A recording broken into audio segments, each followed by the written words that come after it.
Hello everyone and welcome to this Britannia Season 1 Episode 4 review. So just for a bit of fair warning, this review will contain a fair few spoilers about the episode as the major plot lines are a bit difficult to avoid as such.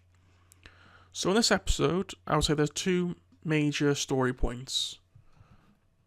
We focus more on two major elements. We focus on Kat and her father, Sawyer, as they attempt to make their way towards the Canty settlement. And yes, I am now starting to remember some of the names, though I admit it has taken 4 episodes. So they do split off with the Outlander, which I think is quite nice to see because it gives them a chance to actually connect more. And as she reveals that her sister is actually dead, the reaction to that is quite nice. And I thought there was quite a lot of excellent characterization from both actors and characters as the father reacts to being lied to, but also we go in later on as they attempt to try some sort of resurrection or time manipulation spell, which when it fails, I quite enjoyed how he reacted. I was kind of expecting a bit more of this sort of thing in this show because, as I said before, I wanted to be more with the magic fails and the druids were essentially liars, but that's not what they're going for in this show. Maybe this spell might actually works. I'll just see what happens in the later episode. So we have a little bit of a minor subplot that would take place in the Roman camp, where the Roman general Ananias is getting some of the minor sub-characters, the one who came back in the previous episode with a severed head of his companion, basically because the outsider has basically made him do that. And we also get the deserter, who is getting quite nervous because he hears the fact that they're going to make a negotiation with the Canty for the prisoner, who will basically tell them that he deserted and he's probably going to get crucified for this fact.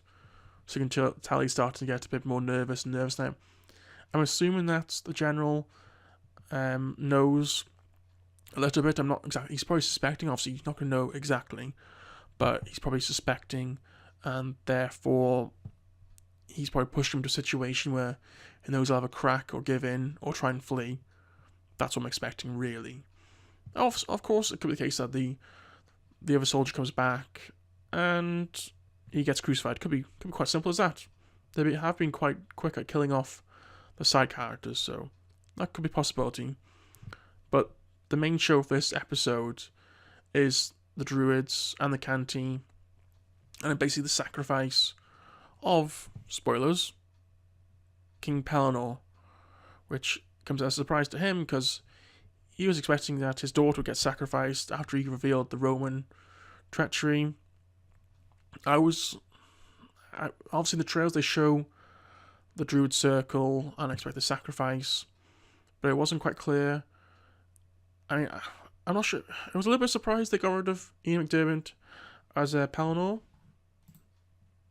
because I thought it was quite good with his, in the very first episode, him going against Queen Antida, and it's a pity we don't get to see more of that in this series because I've quite enjoyed that. But then again, it was a nice little surprise that, and obviously you had the wife of the presumed heir, Phelan, or Phelan, perhaps how you pronounce it, him getting surprised, and she getting surprised because she was trying to weave her way into becoming queen, and basically trying to curry favour the druids, which did not work at all, but it was quite nice to see, these sort of characters who try and weave their way around and try and push their way towards power. When it fails, it is rather nice to see. Perhaps you don't want to see it too often because it's less satisfying, so I'm guessing she's going to have some bigger role, or perhaps she's going to go with the Romans to try and get revenge, because really she just wanted to be queen of the tribe, so this was not what she wanted, with Kara becoming queen. I'll be quite interested to see in the next few episodes how her becoming queen, I presume she will be queen. I don't know if it's necessary she's automatically become queen, but how, because obviously the Romans now want to get her to make friends with, is it Regai?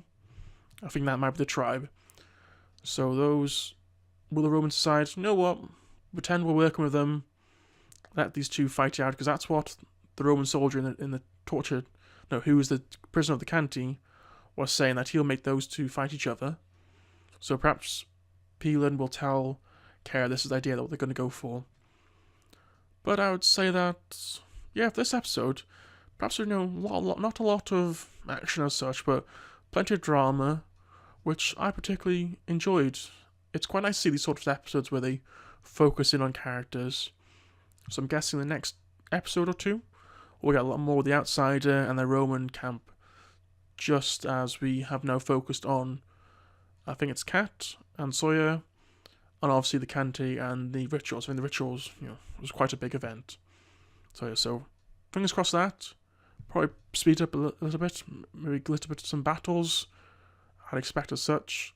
I know the British tribes, they've got large soldiers, but seeing as they're not exactly in a position to totally decimate the Romans, I'll be quite happy to see that, because eventually the Romans will win, but it's not a case of when they'll win, it's a case of how they'll win that makes it interesting. So thank you for listening to this. Please subscribe and let me know what you think of the episode, and hope to hear from you soon. Goodbye.